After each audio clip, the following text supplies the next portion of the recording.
নভেম্বরে দেশে মূল্যস্ফীতির হার আরও বেড়েছে। খাদ্য মূল্যস্ফীতি বেড়ে হয়েছে প্রায় 14%। বিশ্লেষকরা বলছেন, পণ্যের সরবরাহ ঘাটতি আর বাজার ব্যবস্থাপনার দুর্বলতার কারণে এমন পরিস্থিতির সৃষ্টি হয়েছে। এমন অবস্থা থেকে উত্তরণে অপ্রয়োজনীয় ব্যয় কমানোর পাশাপাশি সরকারিভাবে পণ্য আমদানির পরামর্শ দিয়েছেন তারা। রঞ্জিবুল মিজানের রিপোর্টে বিস্তারিত। Double million offer, Walton fridge কিনে পেতে পারেন 20 লক্ষ টাকা, রয়েছে কোটি কোটি টাকার নিশ্চিত উপহার। চাল থেকে শুরু করে আলু কিংবা ভোজ্য তেল, বাজারে ঊর্ধ্বমুখী বেশিরভাগ নিত্যপণ্যের দর। সরকারি সংস্থা টিসিবির হিসাবে মাসের ব্যবধানে মাছ, মাংস কিংবা মুদি পণ্যের মতো অন্তত 15টি নিত্যপণ্যের দর বেড়েছে। এছাড়াও তালিকার বাইরে থাকা সবজি থেকে শুরু করে বেশিরভাগ পণ্যের দর বেড়েছে এই সময়ে। আলু আপনার কেজি এখনো 80 টাকা 85 টাকা। আমরা সাধারণ যারা চাকরি করি তাদের পক্ষে তো এটা ক্রয় করা খুব কষ্ট।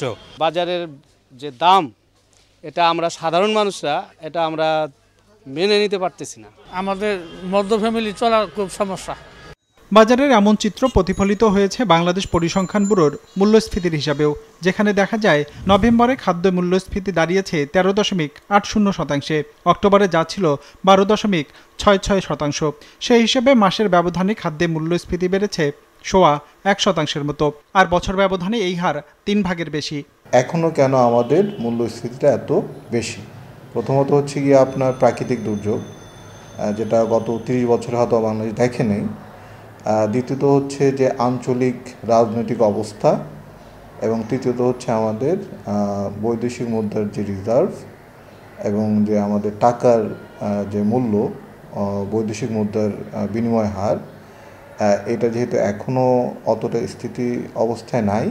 এই 3টা কারণে আমি মনে করি মূল্যস্ফীতি যেটা এটা সামান্য হারে বাড়ছে। মূলত এই সময়কালে মূল্যস্ফীতির একটা বড় কারণ হলো রিয়েল ইকোনমি, যেটা আমরা বলি, সেই জায়গাগুলোতে যথেষ্ট মাত্রায় উৎপাদন এবং সরবরাহের ঘাটতি।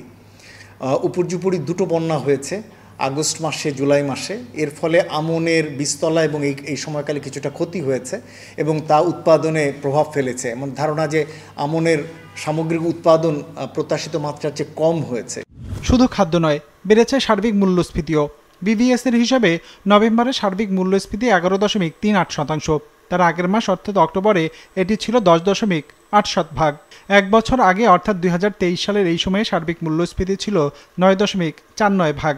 এই মুহূর্তে সরকারের উচিত হচ্ছে দ্রুততর সময়ে বাজারে হস্তক্ষেপ করা, এইভাবে যে গুরুত্বপূর্ণ যে সমস্ত পণ্য, যেমন চাল, তেল, ডাল, চিনি, বিশেষ করে সামনে যেহেতু রমজানও আসছে, আমার মনে হয় সরকারের নিজের আমদানির উদ্যোগ নেওয়া দরকার।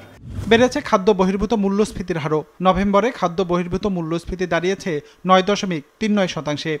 অক্টোবরে যা ছিল 9.34%। রঞ্জিবুল মিজান, বিজনেস রিপোর্ট, মাছরাঙ্গা টেলিভিশন।